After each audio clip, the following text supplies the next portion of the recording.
स्त्री का घर। इमोशनल कहानी। तुम्हें कितनी बार बताया है, मेरे तैयार होने से पहले मेरा नाश्ता तैयार हो जाना चाहिए। शादी के 25 सालों बाद भी मुझे क्यों बार बार एक ही बात बतानी पड़ती है? लता, तुम्हें क्या है? तुम तो आराम से घर पर रहोगी, मुझे काम पर जाना पड़ता है। तुम हो कि हमेशा बेवकूफ़ों जैसी हरकत करती हो। अगर तुम ये जानबूझकर करती हो तो याद रखना मुझसे बुरा कोई नहीं होगा। आज भी प्रशांत का पारा चढ़ा हुआ था। इन कटु शब्दों में अपना गुस्सा उतारते हुए, गीला तौलिया कुर्सी पर फेंकते हुए प्रशांत गुस्से से लता की तरफ देखने लगा। लता के लिए प्रशांत का ये बेवजह का गुस्सा कोई नई बात नहीं थी। वह महीने में 3-4 बार ऐसे ही लता पर बरस पड़ता था। पहले पहले लता उसका विरोध किया करती थी, लेकिन जब कई सालों तक प्रशांत में कोई बदलाव नहीं दिखा तो लता ने खुद को ही बदल दिया।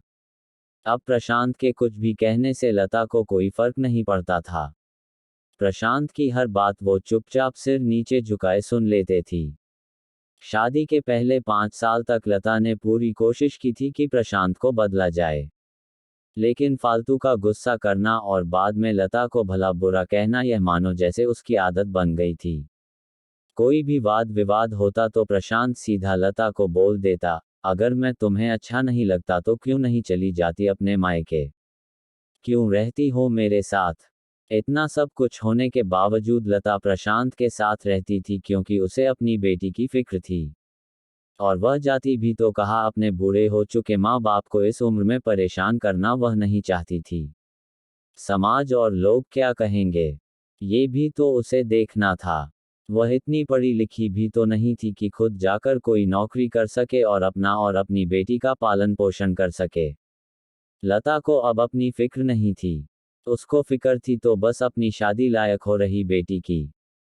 लता नहीं चाहती थी कि पति पत्नी के झगड़े की वजह से काव्या डिस्टर्ब हो। काव्या की पढ़ाई पूरी हो चुकी थी, उसके लिए अब शादी के रिश्ते आने लगे थे। कई रिश्तों को काव्या ठुकरा चुकी थी। 2-3 महीने बाद एक अच्छा रिश्ता आया। रिश्तेदारों और पहचान के लोगों ने भी लड़के के बहुत गुणगान किए थे।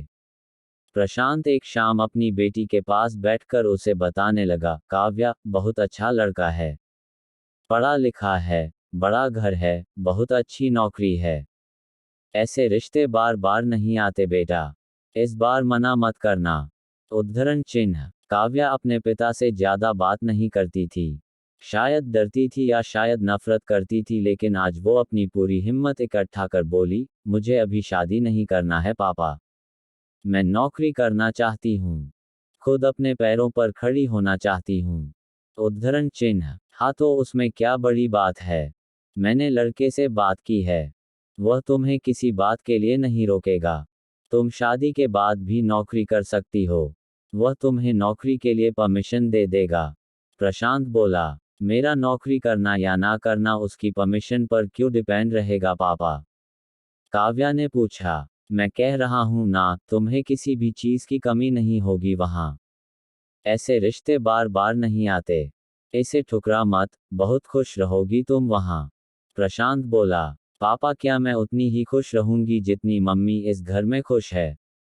काव्या ने तंज कसते हुए कहा, आज तुम्हारी जबान कुछ ज्यादा नहीं चल रही। प्रशांत गुस्से से आंखें बड़ी करते हुए बोला, पापा, मुझे शादी ही नहीं करनी है, क्योंकि शादी के बाद अगर वह लड़का आपके जैसा निकला तो मैं क्या करूंगी? मुझे आपके जैसा जीवन साथी नहीं चाहिए जो बिना बात के मुझ पर हमेशा चिल्लाए। मुझे कुछ भी अपनी पसंद का लेना हो तो 10 बार सोचना पड़े, कहीं वह नाराज ना हो जाए। मेरी तबीयत कैसी भी हो उसे परवाह ना हो। रोटी थोड़ी सी मोटी बन जाए तो घर सर पर उठा ले। उसकी चेकबुक ना मिले तो भी मेरा ही दोष निकालें, और हर छोटी मोटी बात पर मुझे मायके जाने के लिए कहे। काव्या ने अपना दिल खाली करते हुए पापा से सब कह दिया। प्रशांत का गुस्सा 7वें आसमान पर था, लेकिन उसके मुंह से एक भी शब्द नहीं फूट रहा था। वो काव्या की बातें सुन रहा था। काव्या उतना ही बोलकर चुप नहीं हुई। आज पहली बार वह अपने पापा के सामने इतना कुछ बोल रही थी। पापा, आपने माँ के साथ हमेशा गलत व्यवहार किया है। आप अपने ऑफिस का गुस्सा बिना सोचे समझे माँ पर उतार देते हैं, कभी इस बात की परवाह भी नहीं करते कि उन्हें कैसा लगता होगा। आपकी बातें सुन सुन माँ ने अपना स्वाभिमान खो दिया। प्रशांत आज पहली बार अपने किए बर्तावों को महसूस कर पा रहा था। वो इतना ही बोल पाया, जो तुम्हारा मन है वो करो, मैं तो इतना बुरा हूं ना। काव्या ने प्रशांत का हाथ पकड़ा और बोली, पापा मुझे सिर्फ एक सवाल का जवाब दे दो, क्या आप चाहेंगे कि मेरा पति आपके जैसा हो? अगर आपका जवाब हाँ है तो कर दीजिए मेरा रिश्ता आज ही, और ना है तो मुझे आत्मनिर्भर बनने दीजिए। प्रशांत कुछ भी ना बोल पाया और वहां से चुपचाप बाहर चला गया। आज उसे लता के सामने जाने में शर्म आ रही थी। चलते चलते उसकी आंखों से आंसू बह रहे थे। प्रशांत ने आज से अपने आप को बदलने का निश्चय किया। अगले दिन से लता ने अपने पति में काफी बदलाव देखा। वह सोचने लगी कि जो हिम्मत काव्या ने दिखाई है, वह हिम्मत अगर मैं पहले ही दिखा देती तो शायद आज परिस्थिति कुछ और होती। अब काव्या पढ़ लिख कर अच्छी नौकरी करने लगी थी और 3 साल बाद उसके लिए एक अच्छा रिश्ता आया और उसकी विदाई पर प्रशांत बोला, बेटा तू हमेशा खुश रहेगी क्योंकि तेरा पति तेरे बाप जैसा नहीं है। प्रशांत की यह बात सुनकर लता और काव्या की आंखों से आंसू बहने लगे। दोस्तों, हमारे समाज में औरतों को भले ही देवी का दर्जा दिया जाता है, लेकिन वह स्वतंत्रता नहीं दी जाती जो उन्हें देनी चाहिए। उन्हें बचपन से ही बताया जाता है कि वह पराया धन है। स्कूल से आने में देर हो जाए तो पिटाई मिलती है। मोबाइल पर बातें करते हुए दिख जाए या खिड़की से झांकते हुए दिख जाए तो शक किया जाता है। माँ बाप का घर तुम्हारा नहीं है, पति का घर ही तुम्हारा घर है। जीवन भर यह बातें बता बताकर उन्हें ससुराल भेज दिया जाता है। और एक दिन किसी छोटे मोटे झगड़े में ससुराल वालों से उन्हें सुनना पड़ता है कि इस घर को छोड़ दो और मायके चली जाओ।